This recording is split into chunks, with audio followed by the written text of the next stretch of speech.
di hari Jumat itu, tahun 1945, jam 10 pagi, di Jalan Pegangsaan Timur, jangan lupakan, nomor 56. Nomor itu penting karena menunjukkan satu tempat tertentu. Kalau cuma jalannya saja, berarti, maaf ya, proklamasi berlangsung di jalan. Ini ada nomornya, nomor itu menunjukkan kedudukan tempat. Ini jalan. Jalan apa namanya, Pak? Kistu Kencana, ya. Wisnu Kencana Timur, nomor 27, Masya Allah. Nomor 27 tempat ini. Kalau cuma Wisnu Kencana saja di jalan. Pertanyaan saya, kenapa tidak pernah dijelaskan dalam buku sejarah? Siapa yang punya rumah tempat yang nomor 56 itu? Jalan Pegangsaan Timur, nomor 56. Rumah siapa nomor 56 itu? Ternyata itu rumah seorang pengusaha Muslim keturunan Yaman yang sangat cinta dengan negara kesatuan Republik Indonesia ini. Beliau mewakafkan rumahnya untuk kemerdekaan bangsa Indonesia. Namanya Syekh Faraj bin Marta. Mewakafkan rumahnya untuk proklamasi kemerdekaan Republik Indonesia. Insinyur Soekarno datang ke situ dalam keadaan masih lemas, ada kemudian penyakit dalam tubuhnya, maka diberikan oleh beliau madu Yaman di malam harinya.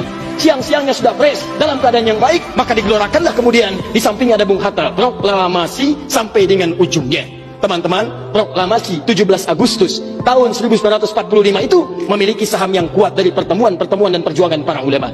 Karena itulah teriakan takbir yang digerakkan oleh Bung Tomo dari Surabaya itu, Allahu Akbar, Allahu Akbar. Terjemahan takbir itu kalau diterjemahkan dalam bahasa Indonesia adalah Allah yang maha besar, Allah yang maha kuasa. Kalimat Allah yang maha kuasa itu Negara Kesatuan Republik Indonesia mengapresiasi dan menanamkan dalam undang-undangnya. Baca pembukaan Undang-Undang Dasar.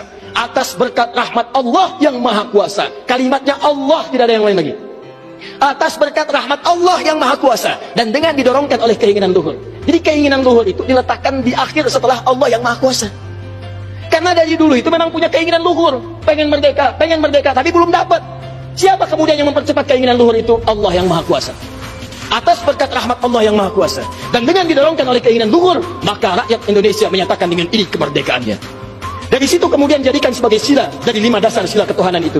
Ketuhanan yang Maha Esa, sila yang pertama. Siapa ketuhanan yang Maha Esa itu? Dalam pengertian kita, Esa artinya Ahad. Qul huwallahu ahad. Ditafsirkan kemudian dengan perlindungan dari negara, pasal 29, ayat 1 untuk dasar negaranya. Negara berdasar atas ketuhanan yang Maha Esa.